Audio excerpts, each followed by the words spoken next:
Bienvenue dans le Circadien Podcast.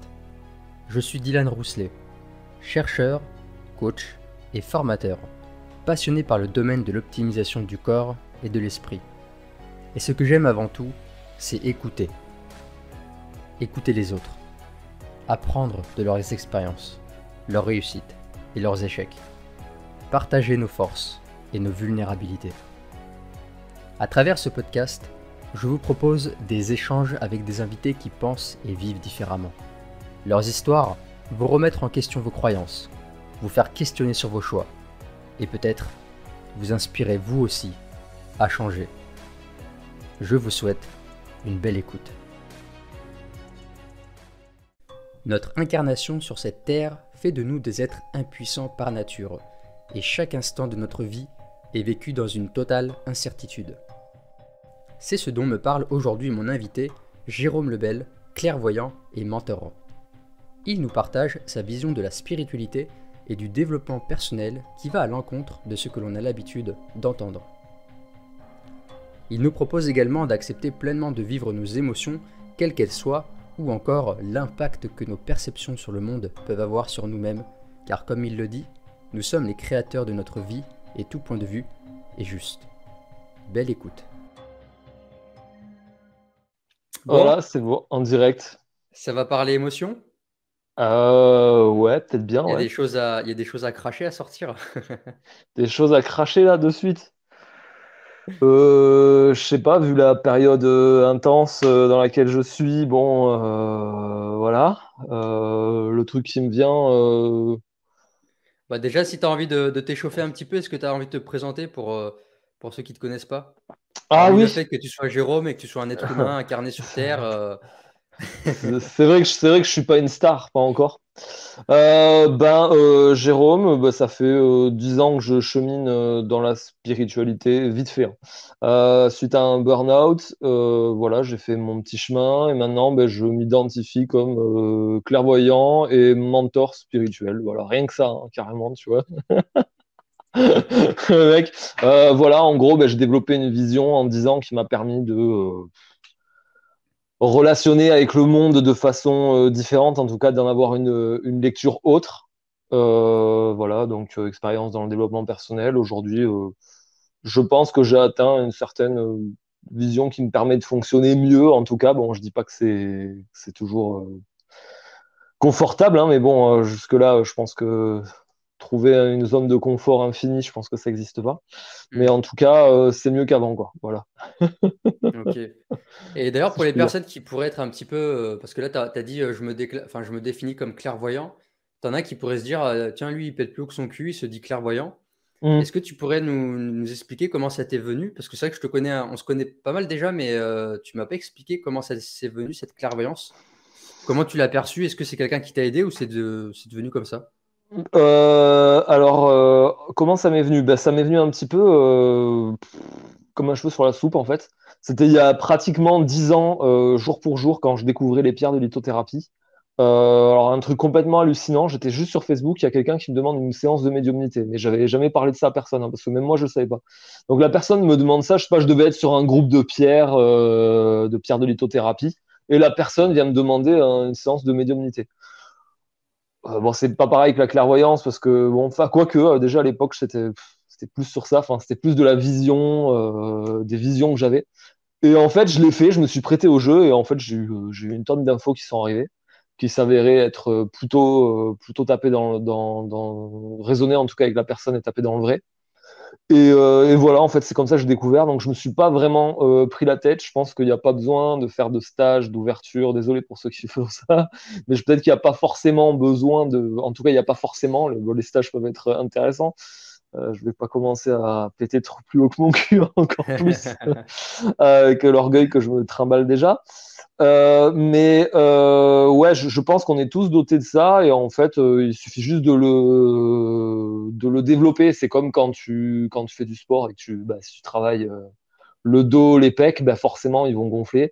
Bah, si tu t'entraînes à ta clairvoyance, à ta médiumnité, bah, ça va gonfler. Tu auras plus de capacité à force de pratiquer. Ça se déclare pas Mm. comme ça du jour au lendemain ou alors c'est vraiment de rares cas d'ouverture, de troisième œil et tout. c'est quand même assez rare, quoi. Voilà, mais c'est à force de le travailler, tout simplement.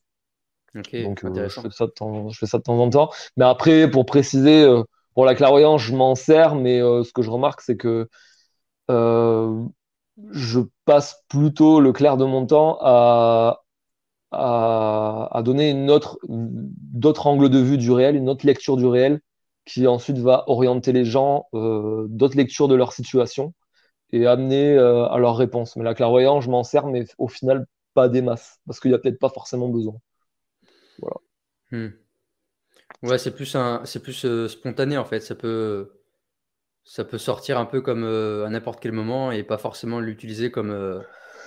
Si je peux lire éventuellement, si j'arrive pas à avoir des fois, enfin, le truc de la clairvoyance, c'est que, enfin, moi en tout cas, comment je m'en sers, si tu veux, c'est que par exemple, une personne qui vit une situation, par exemple, l'autre jour, j'ai une amie qui était complètement bloquée dans son truc parce que il y a un mec qui lui a mis un gros vent et tout, etc. Mais elle insistait et tout, etc. Et j'avais beau essayer de lui montrer d'autres angles de vue sur sa situation, ça marchait pas. Donc à un moment donné, en fait, je suis allé chercher dans son énergie le mot, le truc qu'il y avait en dessous dans l'inconscient pour essayer de mettre un petit truc mettre une pichenette de challenge pour essayer de bouger un peu l'énergie pour passer à autre chose. Mais en général, il n'y a même pas besoin parce que il suffit juste de poser des questions ou de donner un autre angle de vue à la personne pour qu'elle se dise ah et puis qu'elle réalise elle-même quoi.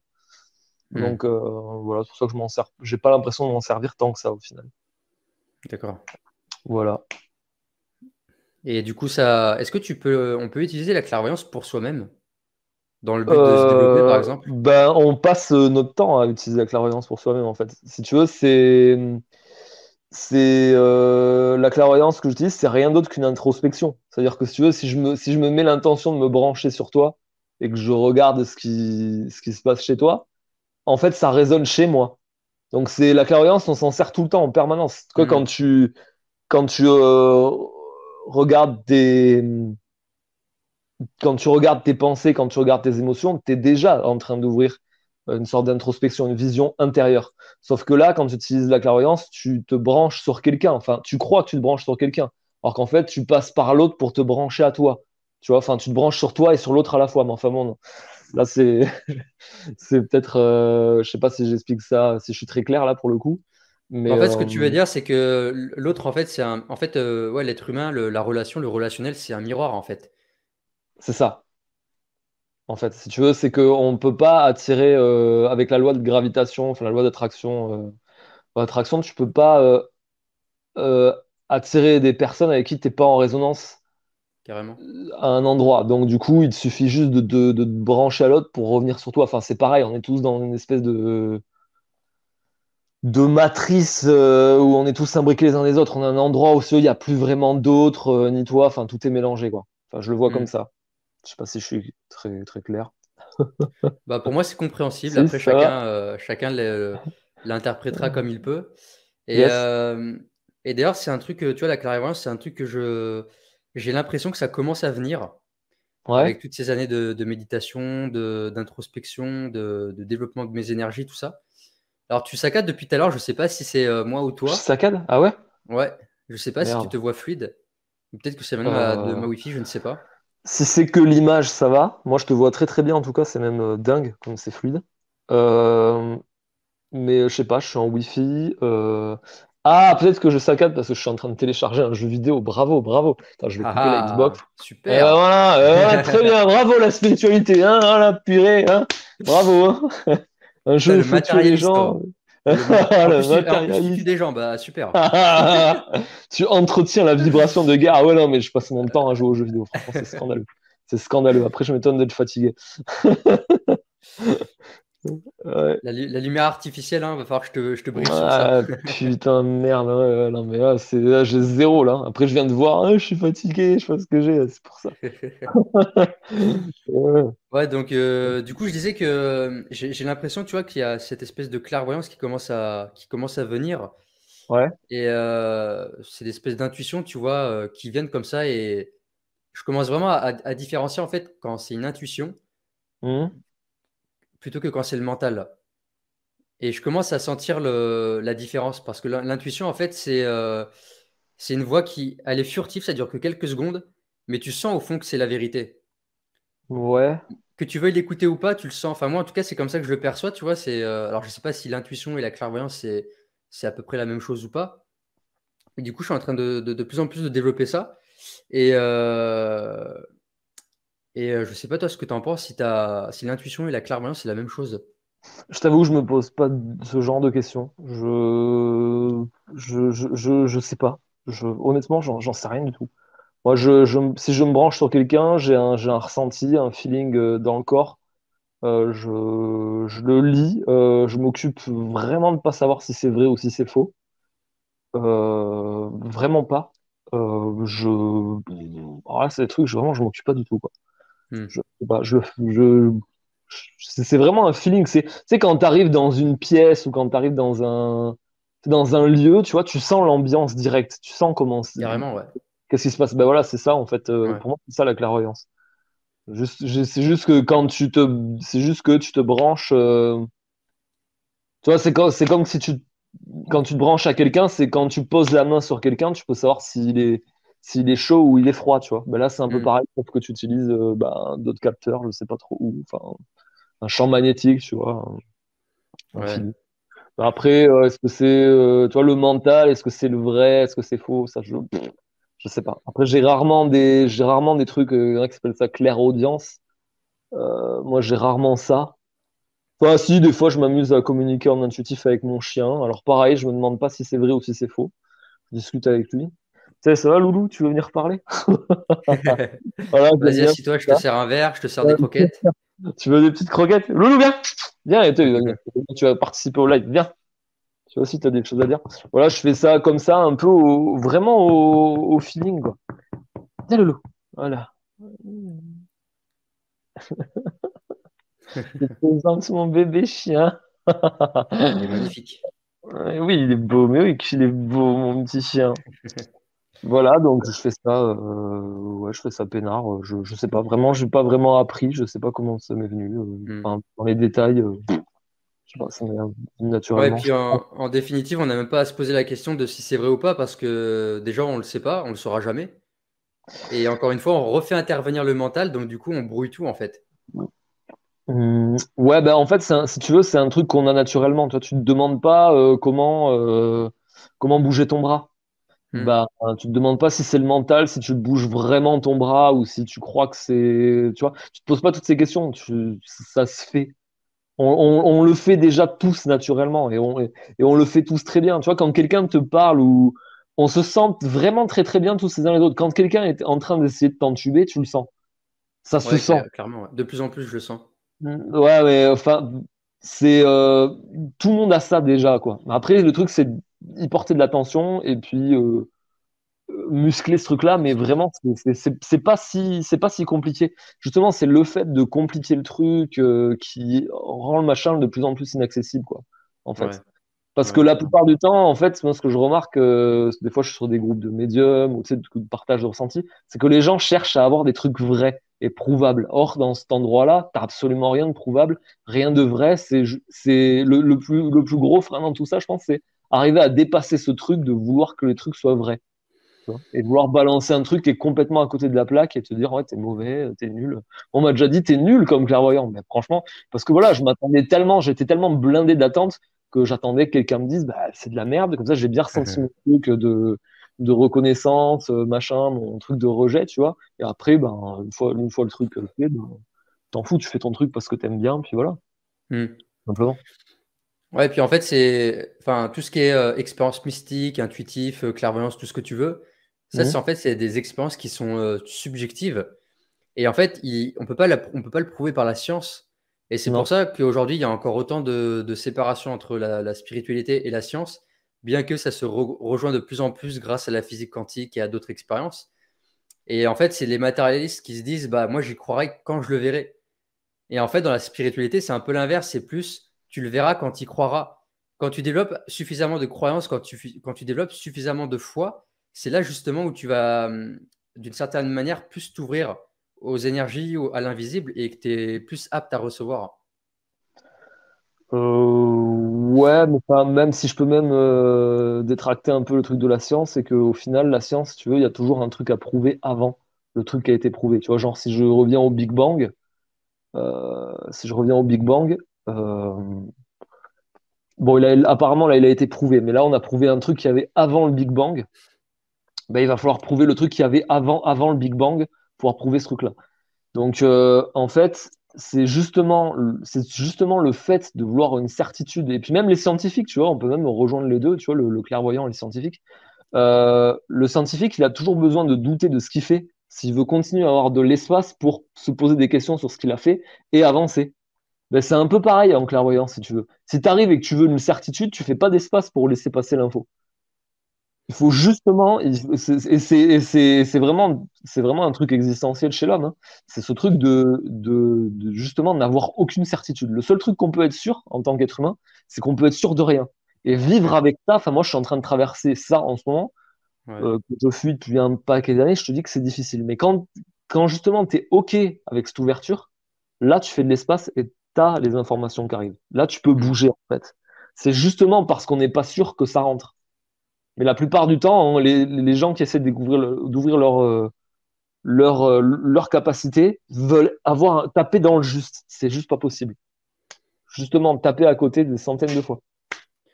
Ben, en ce moment, tu vois, c'est justement, il n'y a pas que en ce moment, mais là, tu vois, ces derniers temps, je me suis formé aux soins Laoshi, j'ai été initié. Ouais, Et avant ça, je pratiquais régulièrement, je fais des soins énergétiques à ma mère, à une tante, à des amis, tout ça. Et j'ai absolument, et c'est chiant, hein, j'arrive pas à m'en empêcher pour l'instant, c'est un truc que je dois vraiment bosser, c'est que je peux pas m'en empêcher de vouloir absolument être rassuré de manière dans le physique, c'est-à-dire avoir des sensations pendant le soin. Et je veux absolument avoir quelque chose qui se concrétise, c'est-à-dire soit ressentir mes mains chaudes, des picotements, ou soit que la personne elle me partage ce qu'elle a ressenti. Et en fait, je cherche un petit peu ce truc pour me rassurer, pour me montrer que oui, ça marche, que oui, c'est là. Alors qu'en fait, je le sais, tu vois, alors peut-être que je ne l'ai pas encore intégré profondément, viscéralement, mais je sais qu'en fait, tout est énergie, clairement. J'ai vraiment conscience des pouvoirs énergétiques, du magnétisme que l'on a, du pouvoir de guérison, etc. Mais il y a encore ce mental qui est là, à avoir des attentes, à chercher quelque chose qui se concrétise. Tu vois, je ne sais pas, ça peut être en méditation, atteindre une certaine sensation, de chercher absolument une synchronicité dans la vie pour pouvoir se dire, ah, c'est bon, je suis entouré, il y a mes guides qui sont là, tu vois ce que je veux dire? Et ouais. moi, ça me casse les couilles, clairement, d'avoir ce mental qui est là à douter, à se dire est-ce que c'est vraiment, là, tu n'as pas eu de ressenti, est-ce que vraiment ça a marché ou quoi? Alors qu'en fait, c'est justement à ce moment-là, quand tu lâches prise, alors je sais que tu n'aimes pas ce mot, on pourra y revenir, mais c'est quand tu arrêtes d'essayer d'avoir du contrôle, d'essayer d'avoir des réponses, tu vois, de l'extérieur ou du matériel, que en fait, les choses, elles arrivent. Bah, la question enfin, que je me poserais à ta place, c'est plutôt savoir d'où ça part en fait. C'est-à-dire qu'est-ce que tu essaies d'obtenir et quel sentiment tu essaies de générer euh, chez toi. Parce que, ouais, enfin, c'est plutôt ça, tu vois. Bah, moi, en l'occurrence, c'est d'être rassuré. En fait, c'est pour renforcer ma confiance en moi, ma confiance dans ma capacité à avoir cette capacité, justement, c'est à pouvoir transmettre du magnétisme et à soigner, tu vois. Ouais, mais du coup, ça, tu vois, ça dit quoi de toi? Le fait de magnétiser bien, entre guillemets, ça crée quoi chez toi? Ça crée un sentiment de confiance, ok, mais tu vois, je t'invite vraiment à visualiser, à voir qu'est-ce que ça crée chez toi, en fait. Parce que s'il faut, tu peux faire un raccourci et essayer de gonfler ta confiance. Mais pareil, sur le truc de la confiance en soi, on pourra y revenir. Parce que là, pareil, si tu veux, le truc de la confiance, c'est moi aussi un truc qui. Enfin, j'ai horreur de ce mot, en fait. Hmm. Confiance en soi. Enfin bref, je vais essayer d'être un peu nuancé dans mes propos quand même. Je peux arriver et démonter le game comme ça. Ah, tu peux Euh, le démonter, on est là pour ça, hein. Ouais, je sais, mais bon, c'est juste que, voilà, c'est juste, si tu veux, je me suis tellement, j'ai l'impression, en tout cas, de m'être tellement heurté avec des concepts pareils de confiance en soi et d'estime de soi, que si tu veux, quand j'en parle, je peux pas m'empêcher, si tu veux, de prendre une espèce d'allure de prêchi-prêcha de mec qui sait mieux que tout le monde et qui est absolument pas nuancé et qui est sûr d'avoir la vérité, un seul point de vue, alors que, en fait, je peux aussi l'enrichir du mien sans forcément démonter ça, parce que s'il y en a qui écoutent et qui trouvent que bah, c'est cool de travailler leur confiance, mais surtout n'arrêtez pas. C'est juste que moi, je pense que il y a rien de figé. C'est-à-dire que avoir confiance en soi, euh, c'est, je pense que c'est pas possible. C'est un peu, moi, je l'entends comme un truc érigé en truc absolu, dans un truc complètement relatif. C'est-à-dire que si tu veux, dans un domaine, tu peux avoir confiance en toi. Et la confiance, si tu veux, pour moi, c'est le fait de moins stresser parce qu'il y a un domaine dans lequel on a développé une compétence, des capacités qui font que on maîtrise, tu vois. Moi, par exemple, tu me prends sur des sujets comme la spiritualité, j'arrive avec une certaine confiance parce que c'est des sujets que je bosse toute la journée dans ma tête, que je lis des bouquins, que ça fait 10 ans, voilà. Par contre, si tu veux, mets-moi sur une moto de roue, fais-moi faire un cross, tu vas voir que je vais moins faire le malin. Donc, tu vois, et c'est du coup, si tu veux, là, par exemple, quand je prends cet exemple-là, j'ai deux expériences, faire de la moto et discuter de spiritualité. Mais dans les deux, si tu veux, je vais me sentir différemment. Mais Ouais, carrément. tu vois, c'est là où, en fait, pour moi, ça bloque parce que euh, je peux ni dire que j'ai confiance en moi, dire que j'ai pas confiance en moi. J'ai les deux, en fait. J'ai confiance en moi et j'ai pas confiance en moi. Hmm. Moi, voilà, c'est pour ça que pour moi, c'est assez un non-sujet, tu vois. Après, à un moment donné, je sais plus si c'est trop le cas, ma confiance, moi, c'est plus réaliser ma nature évolutive, ma nature qui est sans arrêt en train d'apprendre de toute manière, que je le fasse volontairement ou non, on est toujours en train d'évoluer. Et cette capacité-là, ce truc propre au vivant, euh, qui est en totale adaptation, tu vois, cette capacité adaptative inhérente à l'être-té, tu vois. Hmm. À la rigueur, mais ça, c'est de fait, tu vois, c'est facto parce que on est vivant. À la rigueur, je peux reposer ma confiance là-dessus. Mais là encore, ce truc-là ne me garantit pas que dans telle ou telle situation, je vais gérer ou pas. Et moi, au contraire, je trouve que, comme le doute ou ce qu'on parlait d'avant, c'est cool de ne pas avoir confiance en soi. Parce que même dans un domaine que tu maîtrises complètement, si tu veux, tu as besoin de cet espace de peur et de non-confiance, ou cette zone d'ombre, on va dire, pour que justement il y ait remise en question et que ça puisse bouger, que ça se sclérose pas. Tu vois? Ouais. Voilà, donc c'est pour ça que le truc, c'est d'arriver finalement, on rejoint ce qu'on disait hier, de toute façon, quand on s'envoyait des messages, c'est ce truc, c'est de vivre avec cette incertitude, euh, avec ce doute-là. Euh, Après, puisqu'on parlait de l'estime de soi, je peux développer un petit peu là-dessus. L'estime de soi, pareil, pour moi, c'est un concept complètement fallacieux, parce que tu peux estimer, euh, une entreprise, tu peux estimer un canapé, tu peux estimer un bateau, tu peux estimer tout ce que tu veux, mais c'est toujours, si tu veux, pour estimer quelque chose, tu as besoin d'un point de référence, c'est-à-dire en bas, tu vois, en bas ou en haut. Et l'estime de soi, ça a un rapport avec quand je fais un truc, quand je fais un truc et que ça me va, là, je considère que je m'estime. Hmm. Mais quand ça va pas, je m'estime moins. Donc, si tu veux, c'est toujours très relatif. Euh, du coup, poser là une relation saine avec soi dans un truc de compétition complètement relatif comme ça, où c'est extrêmement, je trouve, bon là j'explique peut-être pas très bien, mais c'est extrêmement fatigant. Moi je pense que justement on peut arrêter de s'estimer parce que euh, en tant qu'être, on est juste inestimable en fait. Il y a pas à se demander, il n'y a pas de quoi estimer. C'est l'estime de soi. Et moi, après, je l'ai remplacé par l'estime de choix. C'est-à-dire que je peux Hmm. estimer des choix en fonction de la personne que j'ai envie d'être. Et qu'est-ce qui est cher à mon cœur. Mais ça parle que de moi, si tu veux. Je me mets pas dans un.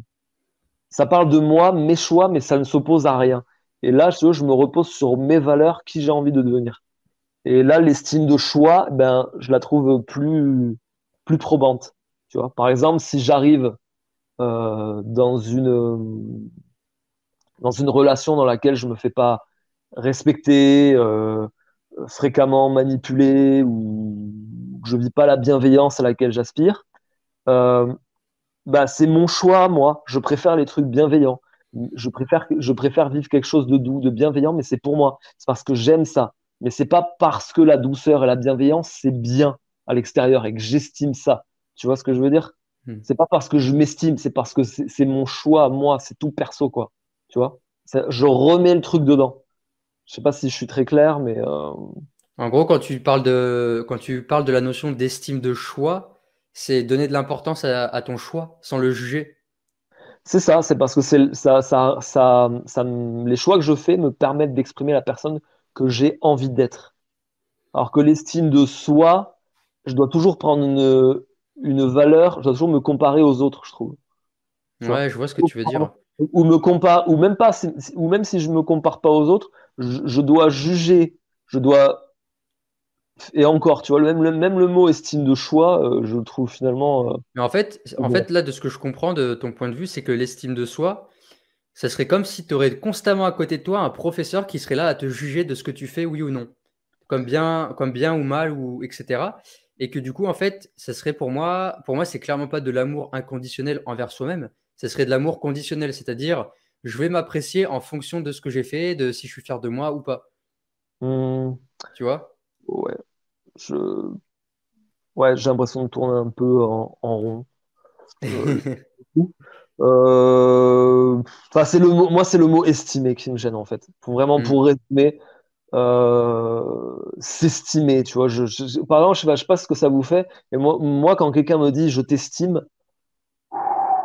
tu vois, je trouve ça lourd, tu vois, ou alors tu mérites. Le truc que je supporte pas, c'est qu'on va me dire tu mérites d'être aimé. Mais non, pour mériter quelque chose, faut faire quelque chose, quoi. On peut pas l'avoir de facto, on peut pas s'aimer de facto, se prendre tel qu'on est sans rien qu'on ait à faire, juste se prendre tel qu'on est. Point barre, tu vois. Se prendre tel qu'on est, avec nos biens, nos moins bien, et juste dire, bah voilà, quand tu me fais ça, j'aime pas. Donc si tu aimes pas ce que je me fais, ce que tu me fais, bah, je me barre. Tu vois, Hmm. c'est même pas, tu vois, sans se poser la question, tu vois. Ouais. Tu vois, parce que c'est ce truc d'estime de soi, ben, je pense qu'on crée quand même un moins bien à l'intérieur de nous, tu vois.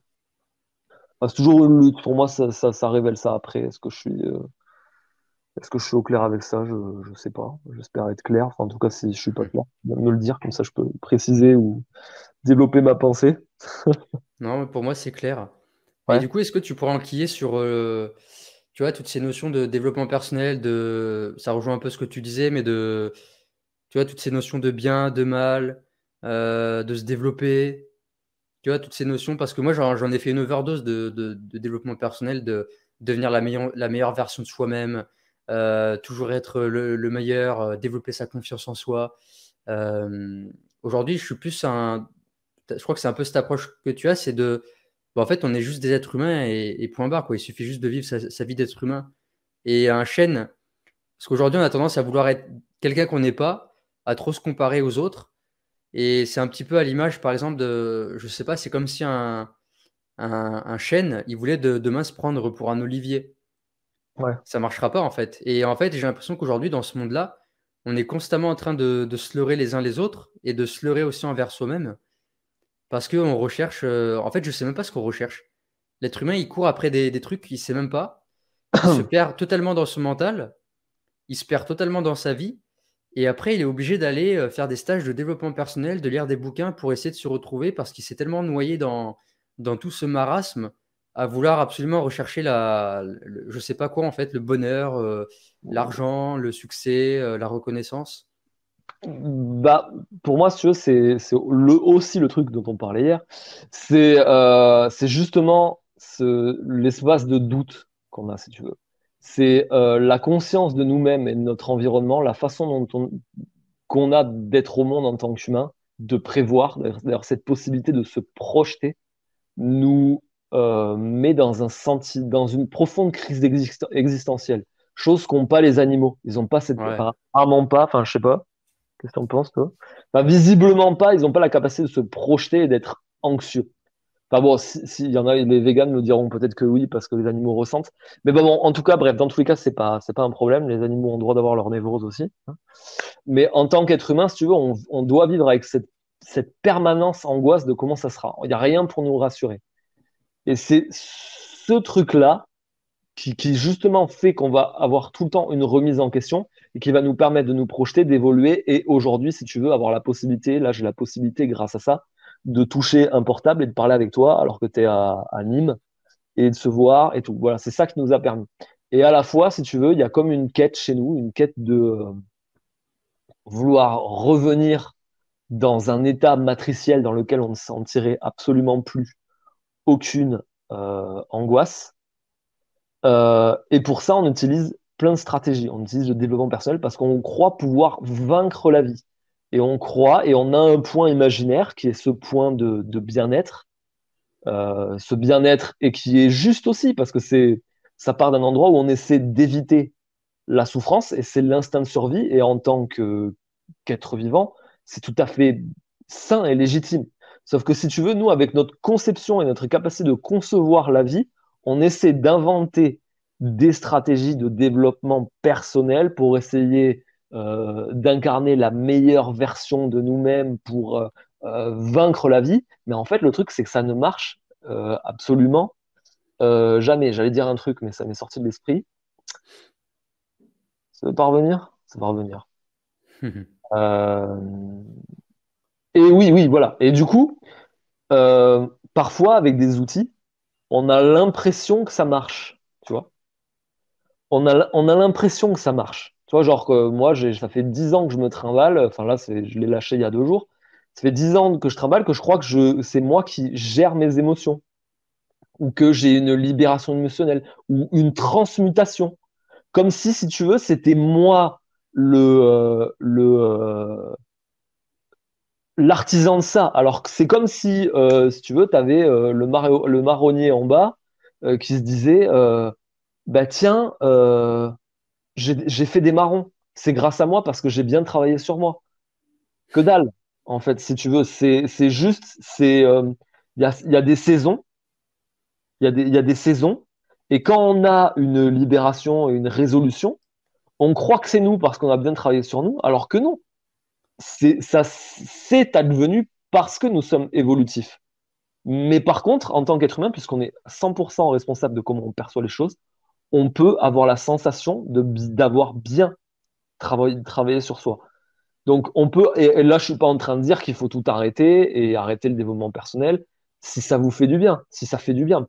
C'est pas ça. C'est juste se rappeler que en fait c'est un point imaginaire, que je suis en train de jouer à ça, mais je le prends pas aussi sérieusement, tu vois. Je m'attribue pas les bons points de la nature. C'est tout.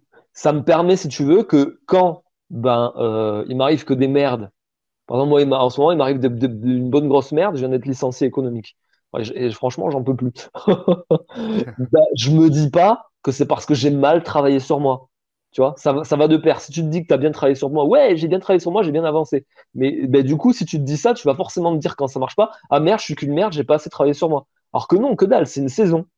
J'ai travaillé 9 ans chez Biocop, c'était cool, bah maintenant ça s'arrête. Parce que c'est la vie. Parce que rien n'est figé, rien n'est permanent, et tant mieux. Tu Hmm. vois, c'est juste ça. Du coup, c'est pour ça que cette quête de développement personnel, c'est toujours pareil, si tu veux. Il n'y a rien dans l'idée il y a rien qui est à jeter là-dedans, tu vois, quand il y a il y a des super ateliers de développement personnel qui sont géniaux. Mais c'est juste d'où ça part. Est-ce que ça part je veux me changer parce que je me trouve vraiment comme une merde et je considère que ce que je suis n'est absolument pas acceptable? Est-ce que ça part d'un truc de je veux vaincre la vie parce que je trouve cette existence tellement insupportable que j'essaie de me faire un coin insupportable où j'essaie de fuir? Ça dépend d'où ça part en fait. Ouais, Est-ce que, intéressant. est-ce que d'où ça part? Est-ce que ça part d'un j'ai envie d'être en relation, j'ai envie de me connaître, j'ai envie de rencontrer? Est-ce que c'est un esprit d'ouverture? Tu vois, c'est toujours pareil en fait. C'est d'où ça part. Ouais. Bon. Voilà. En fait, c'est une question d'intention, en fait. Quelle est l'intention? C'est ça. C'est pour ça Hmm. c'est bien d'aller visiter un peu ce qu'il y a en dessous, quoi. Ouais, intéressant. Bah, tu vois, du coup, ça me faisait repenser à quand j'ai découvert cette notion de développement personnel. Ce qui fait que j'ai plongé pleinement dedans, c'est parce qu'en fait, je me suis rendu compte que je savais rien et qu'il y avait tout un monde à découvrir. Et je suis même pas parti d'une intention. Enfin, mon intention, en fait, c'était de savoir, j'ai envie de t'en savoir plus. C'était juste ça. Yes. Et ça m'a ouvert plein de perspectives. J'ai pris conscience de plein de choses. Et ça m'a amené après bah, au développement de la spiritualité. et tu te rends compte que la vie, elle est bien plus que ce que la société nous a inculqué et la manière dont nous a éduqué nos parents, tu vois. Qu'il y a autre chose en fait en dehors de cette matrice. Et ça fait Mm. du bien. Moi, d'une certaine manière, tu vois, ça me fait du bien de me dire qu'il y a autre chose que ce que propose cette putain de société complètement déprimante, hein. Métro, boulot, dodo, tu trouves une copine, tu prends un appart, tu t'achètes une maison, tu fais un crédit, tu t'achètes une voiture, tu fais des gosses, tu prends ta retraite et tu crèves. Et Ouais. pour moi, tu vois, cette notion de développement personnel, bien qu'aujourd'hui, je suis comme toi, hein, je suis un peu, j'en ai fait un peu une overdose, bah, ça m'a quand même aidé à voir au-delà de cette matrice, de savoir que moi, j'ai les capacités à aller au-delà de cette matrice, que j'ai des ressources, je peux faire autre chose que ce que propose la société, même quitte à être le vilain petit canard ou être exclu, bah, au moins je préfère faire des choses qui peut-être semblent être totalement incompréhensibles pour la plupart des gens, mais au moins moi j'honore mes valeurs, tu vois, et je suis bien avec ce que je fais. Ouais. Ok. Comment rebondir là-dessus? Je sais pas. Je pense, si tu veux, qu'il y a. Tu vois, là, j'ai envie de parler de la notion du et. Tu vois, c'est-à-dire qu'on peut dire, tu vois, le développement personnel, c'est bon et mauvais. Oui, bien Euh, sûr, c'est les deux. ouais, Parce que, c'est- tu vois, c'est bon et mauvais parce que aussi ça m'a rendu assez psychorigide, tu vois, dans mon autodiscipline, etc. Et donc, du coup, en fait, c'est à double tranchant. C'est-à-dire que tu peux, je sais pas, via le développement personnel, moi, j'ai quand même développé une certaine rigidité. Je me suis quand même pas mal coupé de relations, tu vois. J'ai été un petit peu dans ma bulle, dans ma caverne, à vouloir absolument bosser et être productif. Et ça, c'est le mauvais côté en tout cas, ce que j'ai pu percevoir de mon expérience, tu vois. ouais, je pense que ça change. Après, le truc, c'est toujours se rappeler qu'on regarde le monde, mais on regarde pas la réalité, on regarde notre réalité. Hmm. Tu vois? C'est-à-dire que, par exemple, tu vois, tu me parlais de société, je rebondis là-dessus parce que c'est vraiment le truc qui me vient. Mais toi, tu me dis la société est comme ci, comme ça, tu vois. Il y a d'autres personnes qui le voient, qui peuvent aussi le voir complètement différemment, tu Ouais, bien vois. sûr, bien sûr. Juste, toujours, ça part toujours de notre vision. On regarde pas la vie, on regarde sa vie. Et c'est ce truc-là, c'est ce switch-là qui nous permet de faire un pas de côté quand on regarde les choses et de se dire, attends, c'est moi qui regarde les choses comme ça. Tu vois? Le monde est pas comme je le perçois. Je le perçois juste ainsi, tu vois. Ouais. C'est juste ça. Hmm. Et je pense que Et, vraiment, notre discussion est en train de tourner vraiment autour de ça, quoi. ouais, carrément. Et justement, par exemple, tu vois, parce que c'est vrai que la notion de bien, de mal, de vérité, c'est propre à chacun. Et est-ce que quand même, derrière ça, il se cache pas quand même une vérité globale? Je te donne un exemple. Est-ce que, tu vois, là, on est en train de rentrer dans l'ère du métaverse, de la fusion de l'homme avec la technologie, enfin vraiment le futur complètement, c'est Matrix et Terminator, tu vois. Ouais, Et d'un autre côté, il y a ce monde-là qui est en train de se développer, d'un côté extrême, avec carrément puce intégrée, métaverse, contrôle de la population, etc. Et d'un autre côté, on a cette ouverture à la spiritualité et on a ce désir d'une partie de la population qui souhaite en fait se reconnecter à la nature, créer plus de connexion à la nature et vivre en harmonie avec la nature. ouais. Franchement, si on est, enfin, moi, de mon point de vue, je me dis, c'est pas possible. Enfin, j'arrive pas à concevoir en fait les êtres humains qui partent complètement dans le métaverse et qui oublient complètement les principes de la nature. Parce que tu vois, d'un point de vue du cosmos, on vient de la pure nature, tu vois. On vient pas d'une technologie artificielle. Donc, moi, j'ai du mal en fait à comprendre, à me positionner, à essayer de rentrer dans leur monde, tu vois, de ce métaverse, se déconnecter complètement de la nature. Moi, je t'avoue que c'est vraiment pas un truc qui me fait peur. Parce que j'ai un Google Home à la maison et moi, j'en ai rien à branler que les GAFAM, ils m'épient toute la journée. Mais alors, vraiment, c'est vraiment pas, si tu veux, c'est vraiment pas un truc c'est vraiment pas un truc qui me fait flipper. Dans le sens où, si tu veux, je suis souverain. Si tu veux, et franchement, je le vois, hein, des fois, tu sais, il suffit que je parle de panneaux solaires, je vais avoir 92 publicités de panneaux solaires dans les un quart d'heure après. Mais si tu veux, Oh putain. mais comment te dire, ça m'effraie absolument pas. Après, pour ce qui est du métaverse, je pense que si tu veux, la technologie, c'est juste la, la matérialisation de nos pensées. Le métaverse, c'est un endroit, comment te dire, virtuel dans lequel on peut se retrouver. Ok, mais en réalité, si tu veux, si tu pars en méditation et que tu visualises, tu es en train de faire exactement la même chose. C'est juste que là, il y a un truc qui est matérialisé. Après, si tu veux, en termes de, au niveau du corps, tout ça, qu'est-ce que ça a comme impact sur le corps? Si tu veux, il y a un truc qui est assez simple, si tu veux, c'est que le corps, de toute façon, il a toujours le dernier mot. Tu vois. Donc, si tu lui mets des trucs dans la gueule, bah, il va juste avoir des symptômes, réagir, et puis voilà. Mais moi, je t'avoue que c'est pas un truc qui m'effraie. Hmm. Alors, carrément pas. Je sais pas, tu vois, moi, je me doute, si tu veux, que il y a des grands groupes qui essaient de diriger le monde et d'avoir du pouvoir. Mais en même temps, je pense qu'on est dans une phase où justement on est tous en train. Je pense qu'on est plus dans une révolution spirituelle que matérielle. C'est-à-dire que chacun est en train de retrouver sa liberté intérieure. En fait, dans tout ce que tu viens de me dire, ça me parle vraiment de liberté. Tu vois. Ouais. Euh, en fait, je crois que justement, puisqu'on est l'époque des points de vue, et tu vois, grâce à Internet, l'information voyage beaucoup plus vite. Tu as accès à des banques d'informations, mais c'est juste la folie. Enfin, c'est fou. Enfin, je sais pas si tu imagines que là, tu vois, j'ouvre Audible, j'ai accès à je ne sais pas combien de livres comme ça en lecture. Je peux Hmm. lire je peux écouter 3 bouquins en une journée. Enfin, c'est la folie. C'est justement parce qu'on est l'époque des points de vue. Et c'est là où on revient à ce qu'on disait au début, tu vois. Et franchement, on est en train de tourner autour de l'incertitude depuis le début.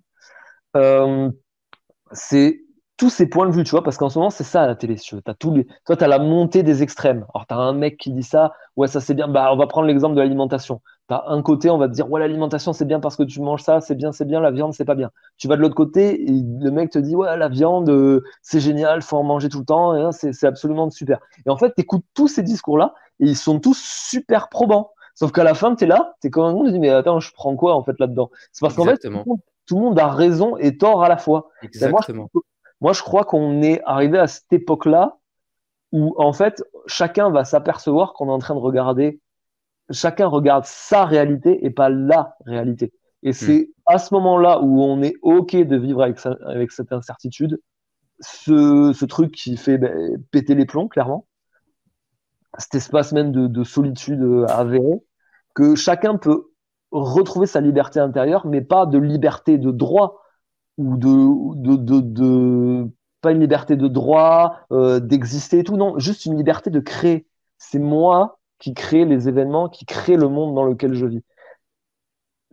Et à mon avis, on en est là. C'est pour ça que tu as plein de trucs qui arrivent, chacun revendique sa liberté avec son étendard, et chacun existe en fonction de l'autre. On cherche un bourreau, le méchant, les méchants ceci, les méchants immigrés, les méchants d'extrême droite, et machin, et j'en passe. Je pense qu'on en est là. Et c'est vraiment une révolution spirituelle. Et c'est cette liberté intérieure ouais, qu'on est en train de retrouver, à mon sens. Exactement. Ouais, franchement, ça fait sens ce que tu dis. Et d'ailleurs, l'exemple de l'alimentation, il est parfait parce que moi, c'est mon dada, tu vois, c'est ma grande passion depuis ces dernières années et je suis passé par plein de différents modes alimentaires et au bout d'un moment, j'en ai eu juste marre. J'en ai eu marre Mhm. d'avoir. Parce qu'en soi, c'est vrai que tout le monde a raison et c'est difficile. En fait, je pense que les gens, ça revient à ce qu'on disait tout à l'heure, c'est l'espèce de crise existentielle, c'est que aujourd'hui, on a tellement trop plein d'informations qu'au final, on sait plus quoi penser, on s'écoute plus en fait. On se Et- contente de mettre en pratique ce que a dit un tel parce qu'il est praticien, parce qu'il est de telle renommée, etc. Et du coup, on finit par après on développe des problèmes. Et par exemple, ça peut être des maladies, de la fatigue ou je ne sais quoi.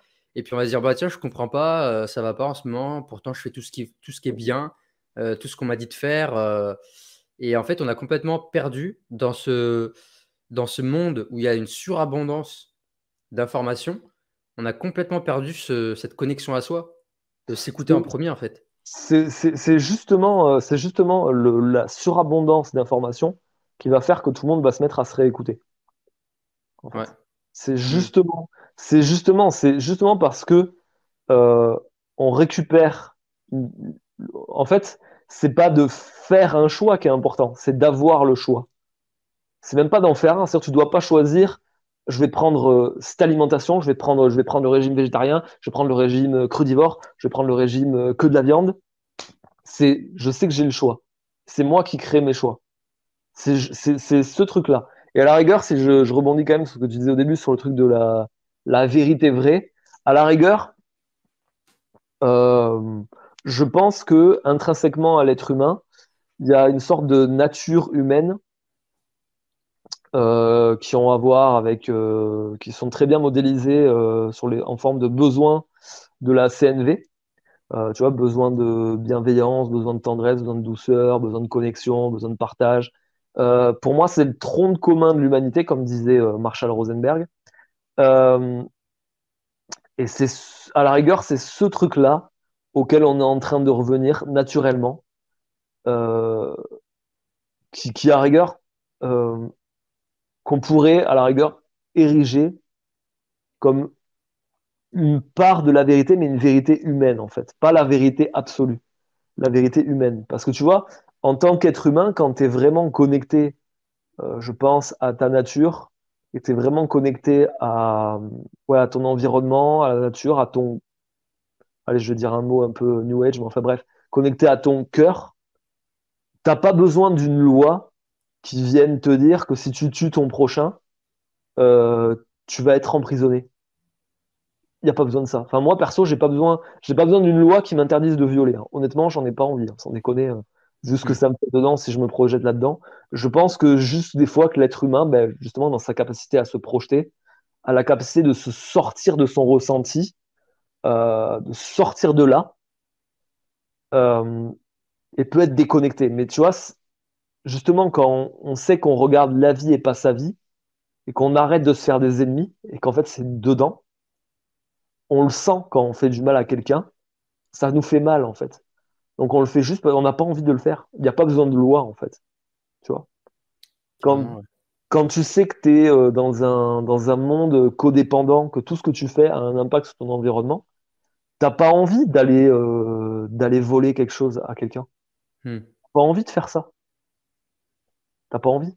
Je pense qu'on arrive à un endroit dans notre humanité, justement, où on est encore tiraillé par des réflexes reptiliens, très animaux, et à la fois une conscience globale de son environnement, plus au niveau du néocortex ici.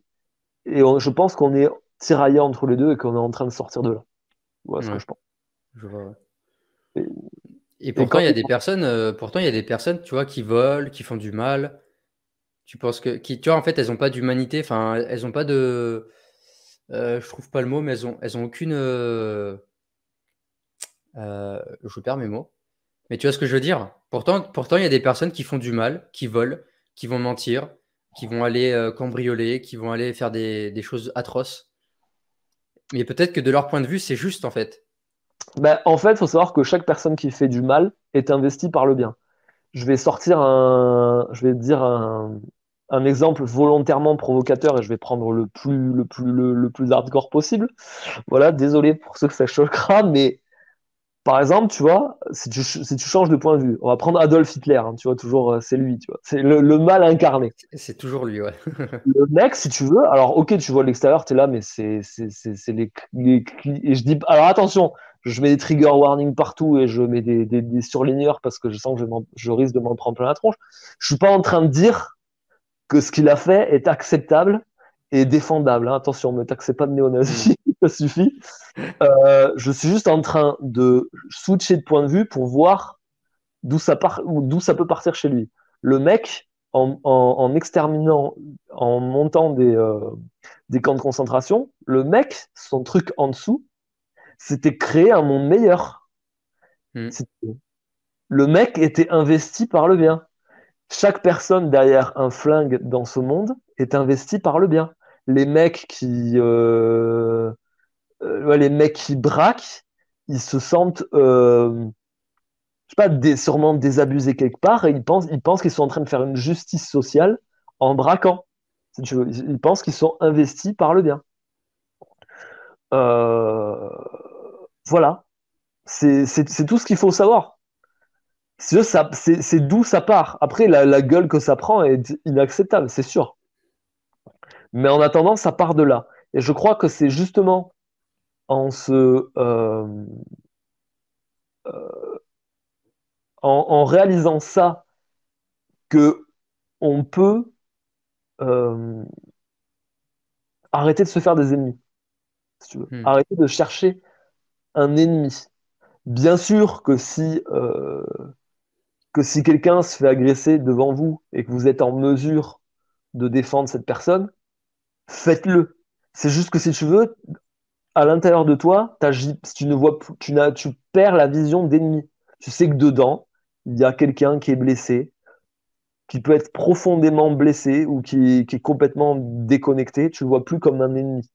Et c'est cette vision qui change, parce que cette vision, c'est une vision de reliance. Et à mon sens, il n'y a que en se reliant parce que si je me délie d'une seule personne sur Terre, ou si je crée un ennemi à l'extérieur de moi, automatiquement, je le remets à l'intérieur de moi. Donc, je perds le contact avec moi, tu vois.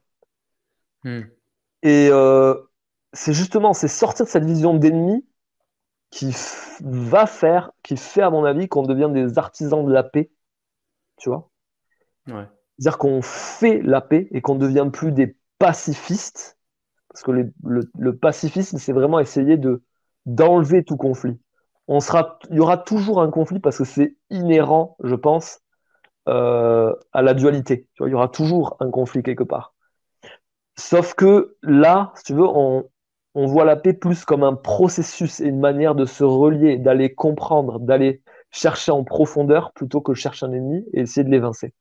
Chercher un coupable, en fait. Hmm. C'est comment je vois le truc. Ok, je vois. D'ailleurs, ça me fait penser à une citation, je ne sais pas si tu la connais. Je crois que c'est un proverbe africain qui dit: quand il n'y a pas d'ennemi à l'intérieur, l'ennemi à l'extérieur ne peut rien. C'est ça. C'est exactement ça. Et c'est justement, je remonte sur le truc qu'on disait juste avant, sur la liberté, si tu veux. C'est-à-dire que nous sommes créateurs de notre expérience. Nous sommes créateurs de comment nous percevons l'expérience.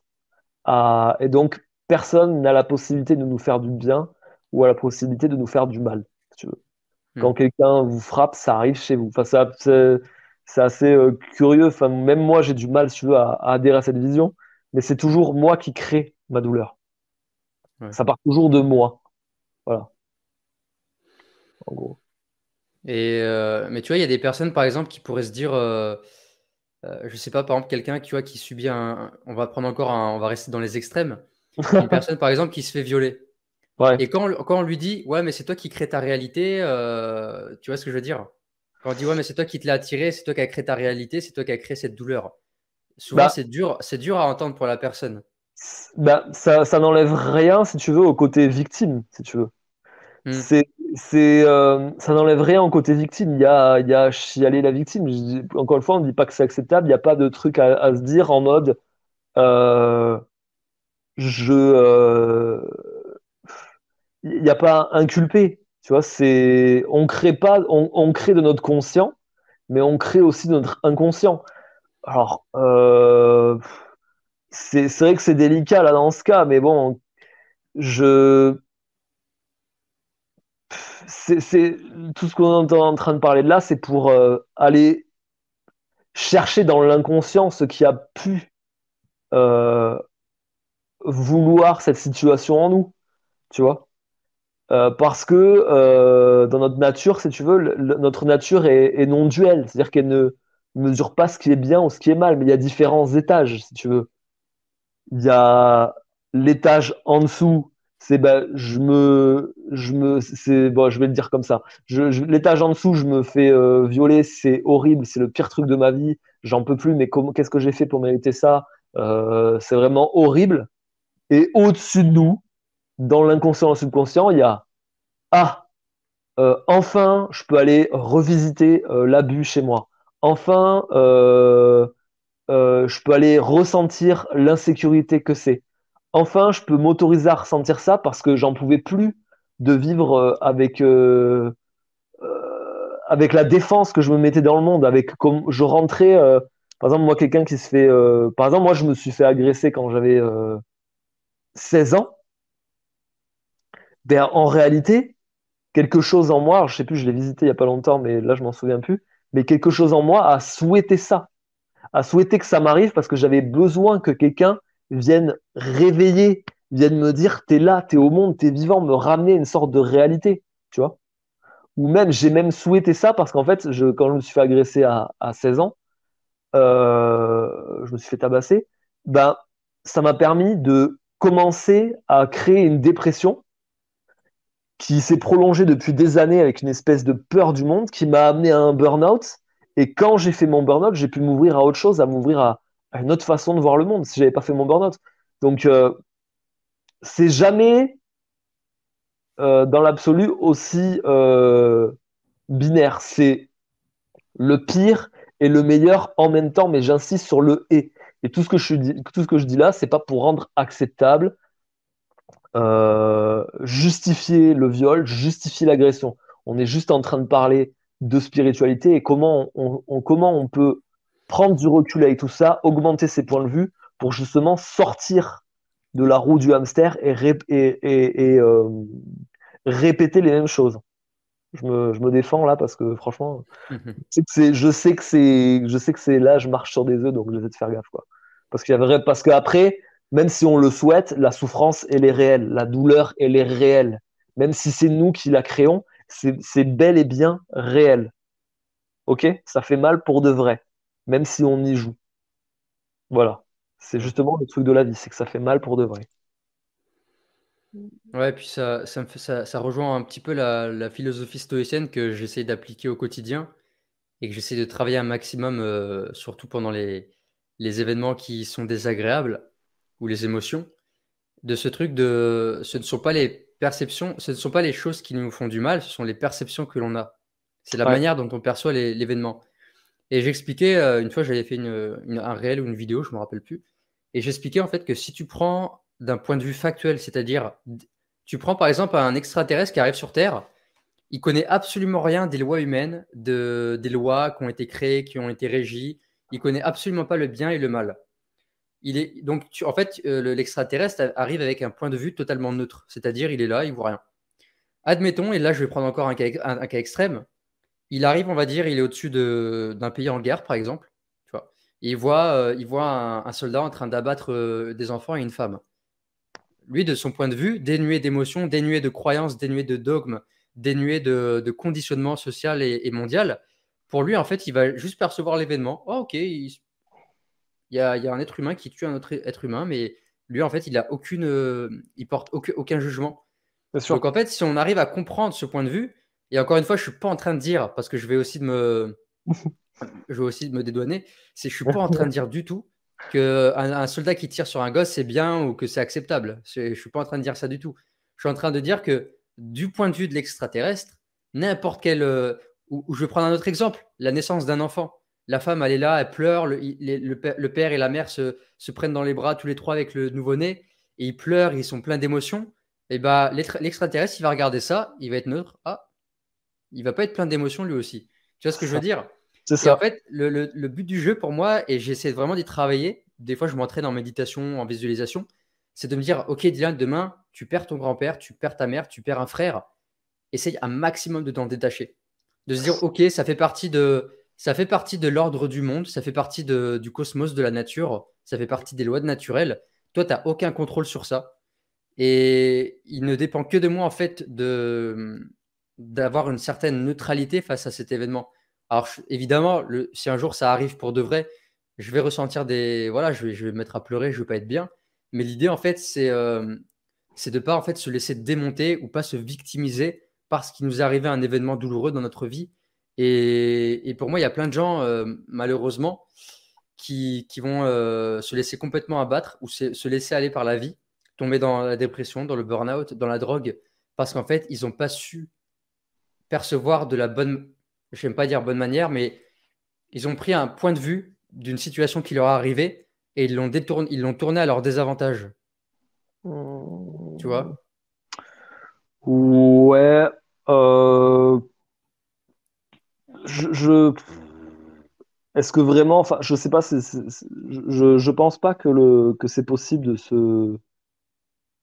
de se détacher. Moi-même, si tu veux, j'ai pas envie de me détacher. Je veux garder la possibilité de pleurer. Je prends toujours cet exemple parce qu'il m'a vraiment frappé. Euh, Quand je bossais à Biocop, comme si c'était déjà pas, comme si j'étais déjà parti. Bref, je travaillais à Biocop et il y a un petit gamin qui est passé, euh, un petit gamin de 4 ans et demi. Et ce gosse-là, il avait un problème au cerveau, visiblement, un truc neurologique. Il faisait des fois jusqu'à 26 crises d'épilepsie par jour, ce qui fait que son corps Hmm. était complètement éclaté. Et, euh, et il lui restait finalement très peu de temps à vivre. Il marchait à peine, il bavait partout. Mais j'ai envie de garder, même si c'est moi, si tu veux, qui perçois le truc, euh, j'ai envie de garder la possibilité de complètement me démonter et chialer ma race quand je vois ça arriver, quoi, en fait. Je veux pas, tu vois, je pense pas que c'est possible d'arriver à un endroit, de se détacher de ça, même si ça reste factuel, ça nous touche.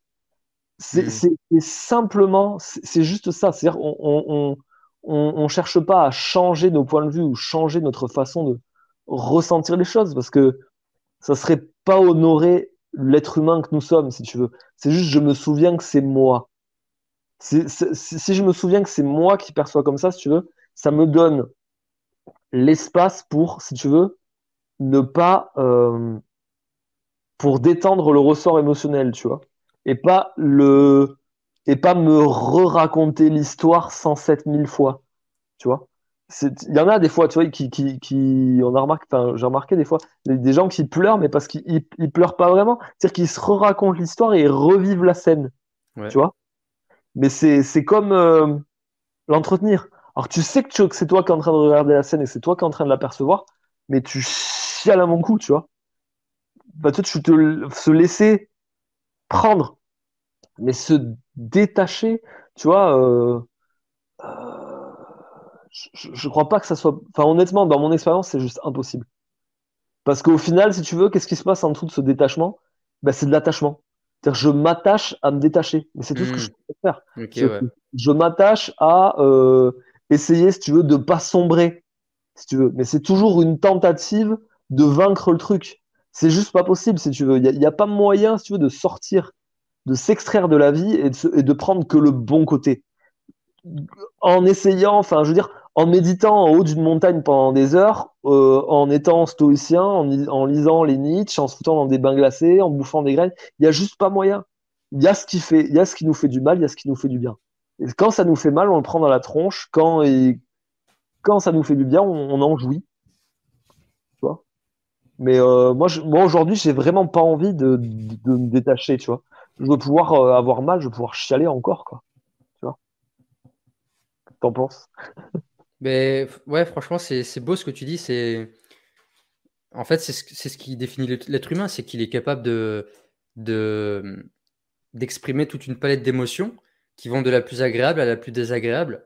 Et en fait, encore une fois, c'est une question de perception, c'est-à-dire qu'on va juger une émotion comme mal ou comme bien. Et encore une fois, c'est la recherche du confort et de je veux garder absolument que le bien. Et ça, c'est le fantasme de l'être humain, c'est qu'il veut absolument bazarder que le mal, l'inconfort, il veut absolument rester dans son confort, dans son bien-être, dans ce qui est bon pour lui, en fait. Et c'est Ça. vrai que je m'en rends compte aussi et en fait, tu pourras jamais être tranquille. Hein. Et en plus, comme tu le disais, si tu cherches à avoir que de l'inconfort, que des bonnes émotions, tu vas être voué à souffrir parce que tu vas constamment réagir en fait aux événements qui vont te faire du mal. Et C'est- tu vas vivre ta vie à moitié parce que du coup, tu vas te couper d'une grosse partie de la vie, de ce que la vie te propose. Et je pense qu'au final, c'est le meilleur moyen d'être malheureux. Et en Bah, fait, c'est la...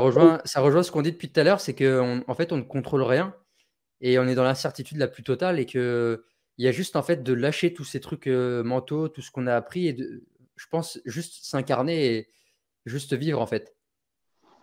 c'est que de toute façon, si tu veux, t'auras beau remuer tous les trucs de là, c'est ce qu'on disait ce matin dans nos échanges WhatsApp. Si tu veux, t'auras beau essayer de lâcher le mental, de ceci, de cela. De toute façon, on n'a pas prise sur ça. Donc ça sert à rien, ça sert, mais Ouais, c'est même pas un sujet, si tu veux. C'est qu'il y a juste pas moyen. Il y a rien C'est à. tout. Il y a rien. Il y a pas. Tu peux. C'est comme. J'essaie de prendre un exemple, tu vois, mais c'est juste impossible.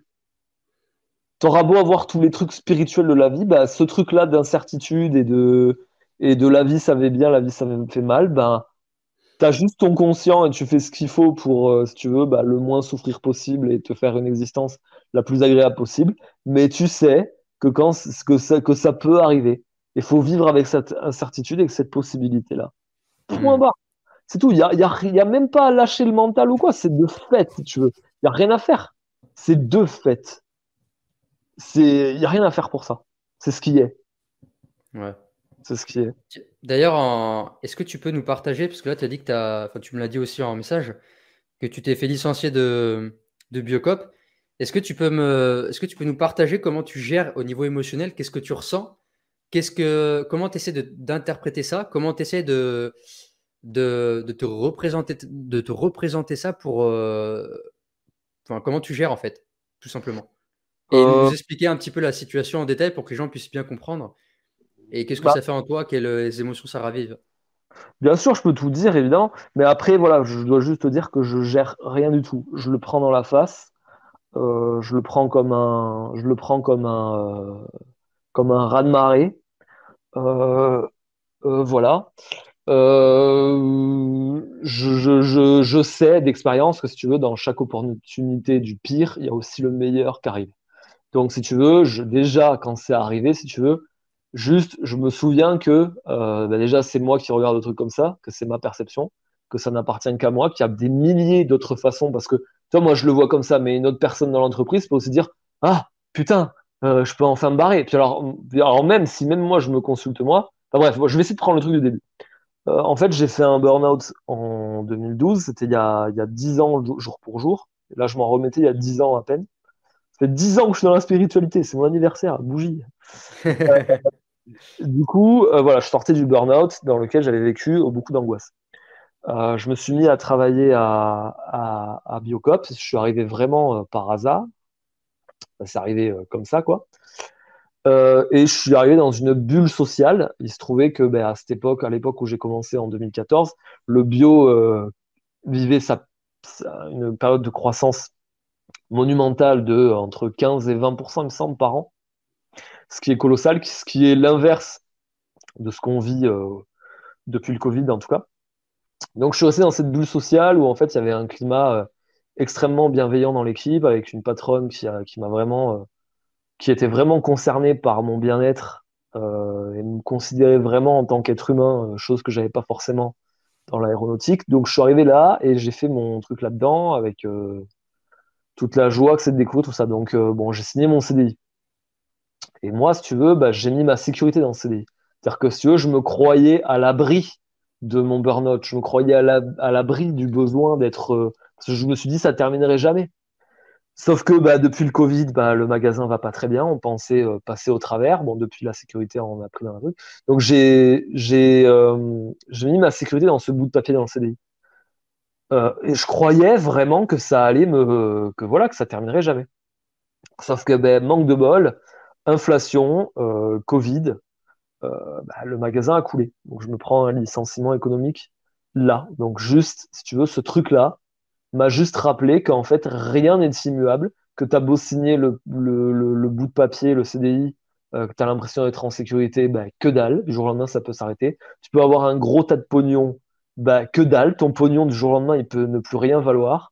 Tu peux avoir tout ce que tu veux, tu peux avoir le couple de tes rêves, bah, du jour au lendemain, il peut être enlevé, donc rien n'est figé. Ça m'a juste rappelé ça dans la tronche. Et après, j'observe aussi une autre partie de moi qui en avait marre, qui en avait ras le cul d'être dans CDI, parce que par peur n'osait pas partir, alors que là, bah, la vie m'enlève ça. Bah, du coup, ça va me permettre de bah, peut-être essayer de lancer mon activité ou faire vraiment ce que j'ai envie, m'y consacrer vraiment. Donc voilà comment je gère le truc. C'est tout. Après, c'est d'aller bah, regarder qu'est-ce que ça dit chez moi. Chez moi, bah, ça me parle carrément du sentiment d'abandon, de la peur d'être abandonné. Euh, c'est tout. Ça me parle que de ça. Donc, je le prends, je regarde ce qu'il y a, puis ben voilà, vraiment difficile en ce moment, d'ailleurs, ça se voit à ma gueule, qui est, tout- qui est toute fatiguée, toute blanche, et puis là, j'ai mal au bide en même temps que je te parle.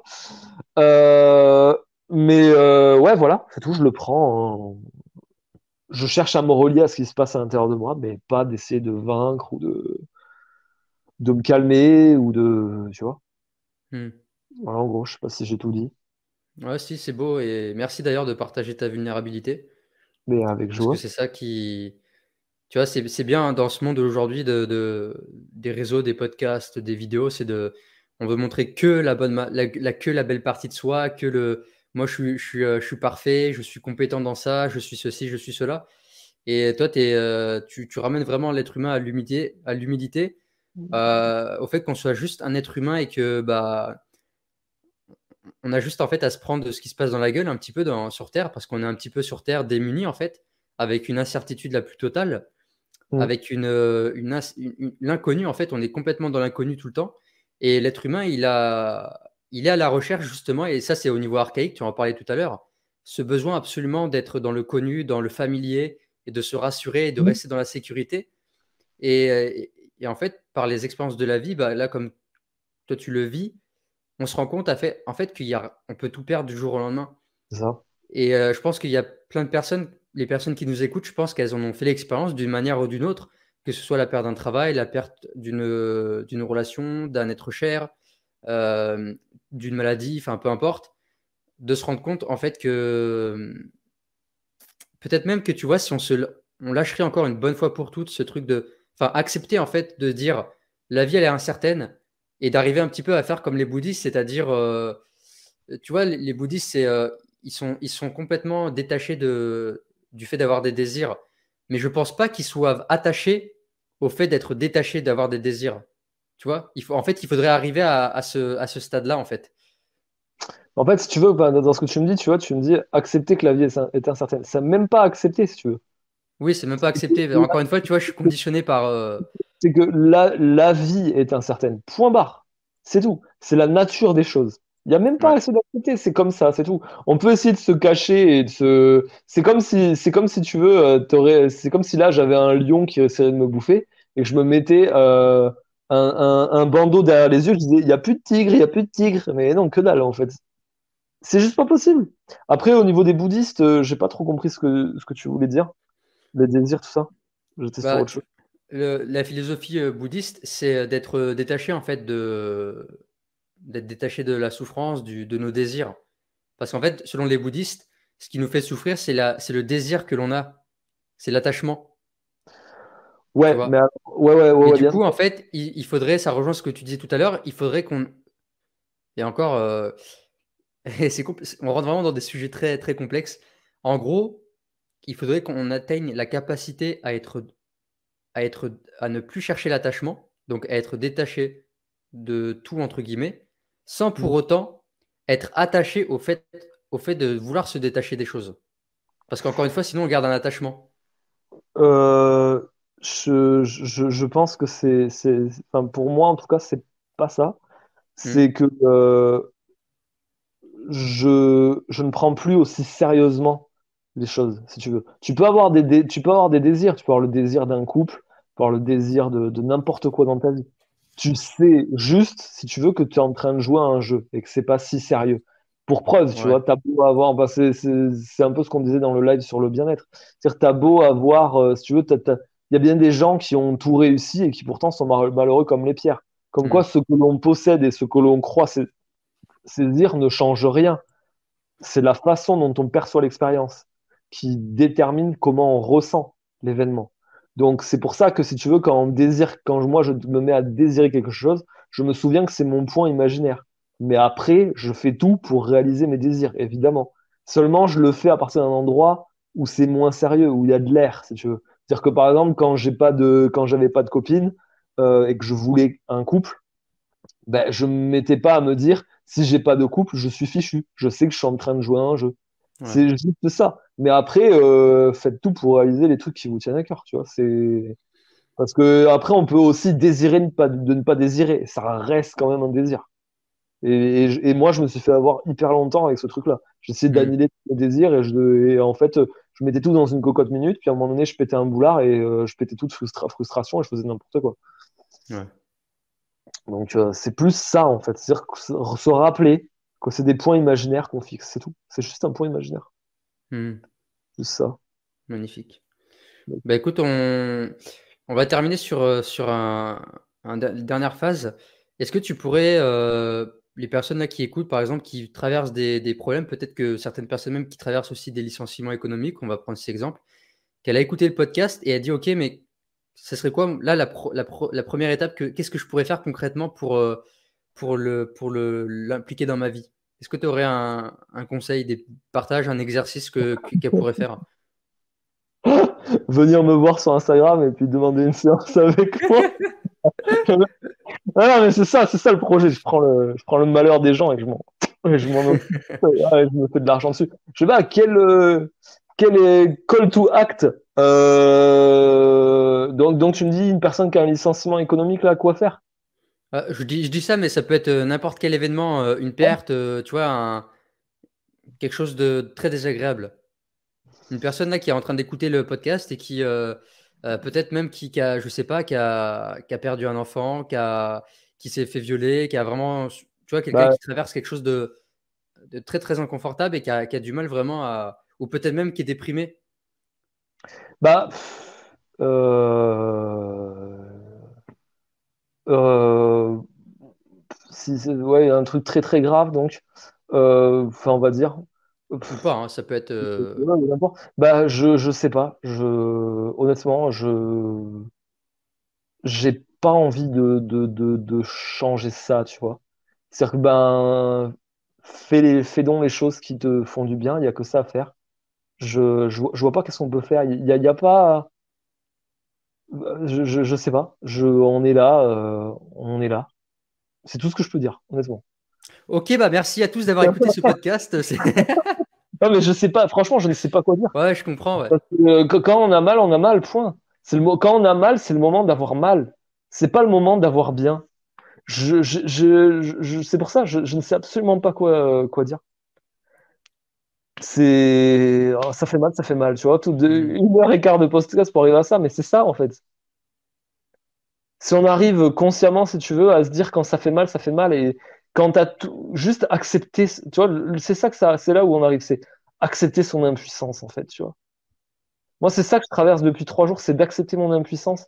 Parce que je vois très bien que depuis 10 ans, dans tout ce que je fais, et même avant, tout ce que je fais au travers de ma spiritualité, des bouquins que j'ai lus, c'est pour essayer de passer au-dessus de cette souffrance.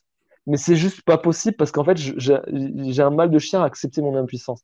Mais quand tu es OK avec l'impuissance et que tu t'assois sagement parce que tu peux pas faire autrement dans cette douleur que c'est de perdre un proche, de se faire agresser, de souffrir, t'es dedans et tu te laisses aller dedans parce que tu peux pas faire autrement, et ben, même si ça continue de faire mal, il y a un petit espace de détente qui s'ouvre. Et c'est ce petit espace de détente qui s'ouvre qui fait que quelque chose d'autre peut arriver, où on arrête de lutter. Parce que c'est notre nature humaine, on est fait de douleur et de bien-être, et profondément impuissant. Voilà, c'est tout ce que je peux dire. Bah non, merci parce que c'est beau et si les gens arrivent à en prendre conscience je pense que ça peut lâcher, justement, ça peut libérer beaucoup de poids qu'on porte sur les épaules. Peut-être on porte beaucoup de poids qu'on n'a pas à porter en fait, en tant qu'être humain. On peut pas passer au-dessus on peut pas vaincre la vie. Ouais. La vie ne se, comme dirait Franck Lobvet, la vie ne se vainc pas, la vie se vit. Mhm. Il n'y a pas moyen de faire autrement. Je suis désolé. Voilà. Après, évidemment, tout ce que vous pouvez faire à côté, aller voir un thérapeute, vous connaissez, va faire que vous allez prendre soin de vous et continuer à le faire, et je vais continuer à le faire. Mais croyez pas qu'en faisant ça, vous allez vaincre la vie parce que c'est juste pas possible. Enfin, je crois pas, hein. Mhm. Je sais pas qui a vaincu la vie, mais moi, perso, j'y suis pas arrivé. Magnifique. Voilà. Et pour terminer, tu as dit que tu aimerais lancer ton activité. Est-ce que tu pourrais partager aux gens tes projets et si éventuellement ils ont envie d'aller te filer leur pognon à toi Ouais, je veux bien, c'est maintenant que je vais être au chômage. Euh, alors, j'ai pas vraiment, peut-être pas vraiment encore défini. Et s'il y a des gens qui veulent venir tester, Au début, je pense que je vais faire des petites offres de lancement, tu vois, histoire de me faire la main. Euh, Qu'est-ce que je fais? Finalement, là, la discussion qu'on a, j'aurais très bien pu l'avoir avec quelqu'un qui me parlerait plus de ses problèmes personnels. Donc, ce que je fais, c'est, je pense, un peu du mentoring en vous exprimant des points de vue très intellectuels, de sachoir sachant, tu vois, bah, je dis, tiens, tu peux regarder les choses comme ça, machin, pour éclairer, on va dire. Euh, et puis tout à la fois en peut-être me branchant en clairvoyance pour voir vraiment ce qui se trame dans l'inconscient de la personne en lui disant, par exemple, tiens, je fais ça, je suis en train de faire ça dans ma vie, et moi lui dire, bah attends, tu fais ça parce que tu as vécu ça, je sens ça dans ton énergie. Voilà, ça c'est mon parti travail individuel. Mais sinon, après, j'aime bien donner J'aimerais bien faire des ateliers en ligne où chacun pose ses questions et je renvoie les infos dans le groupe. Et après, bah, comme on est en train de faire des sortes d'interviews ou même de conférences, j'ai envie d'en préparer une sur la loi d'attraction avec une nouvelle façon de voir la loi d'attraction. Voilà en gros ce que je fais. Je sais pas si je suis très clair. Après, voilà, j'en suis à un stade où j'ai pas vraiment peut-être défini très clairement ce que je fais. Hmm. Donc, vous pouvez toujours venir me voir, on en discute. Ouais. Euh, Bah, je mettrai ton Instagram en mer- description. Merci bien, c'est cool. Et d'ailleurs, tu m'avais fait des fois des petits tirages là. Est-ce que tu fais des tirages aussi? Ouais, Ouais. je peux tirer des cartes, ça me donne un truc supplémentaire. Ouais. Et je sais que tu m'avais fait deux, trois tirages quand même qui m'avaient bien parlé. Et en Ouais. plus, toi, tu es du genre quand tu m'envoyais tes messages en clairvoyance, t'es trash, quoi. Ça peut piquer, mais en fait, c'est ce qu'il faut entendre. Bah, c'est challenge, quoi. Mais bon, Ouais. après, voilà, quand je te le faisais, j'étais peut-être dans dans un moment où j'y allais à fond pour me prouver quelque chose. Maintenant, j'essaie quand même d'amener le plus de douceur possible parce qu'on n'est pas là non plus pour s'en foutre. Tu vois, c'est pas la peine non plus de s'en mettre plein la gueule, on n'est pas là pour ça, quoi. C'est clair. Ouais. Bah écoute, merci beaucoup. Bah, merci à toi de m'avoir invité en tout cas. Ça fait Ouais, plaisir. j'adore ce genre de sujet, c'était passionnant et puis ça me fait réfléchir, tu vois, sur tout ce qu'on vient d'aborder. Et du coup, je vais œuvrer pour penser différemment et pour accepter en tout cas mon impuissance. Parce qu'en Bah fait, il y a que ça à faire. Soyez impuissants, les amis. ouais, c'est ça, rester impuissant sans déconner. En plus, nous, en tant qu'hommes, l'impuissance, c'est encore plus dur, peut-être à accepter. Enfin, je veux pas faire de sexisme parce que je vais me faire encore, je vais me faire encore avoir. Mais en vrai, voilà, point. Ouais, c'est ça. Reconnaître son impuissance. Ouais, c'est ça. Bref. Magnifique. Eh Bah bien, écoute, merci. ciao, ciao. Thank you very much. Et à bientôt. Ouais, à la prochaine, hein. On s'en refera Salut, une. salut. Bye.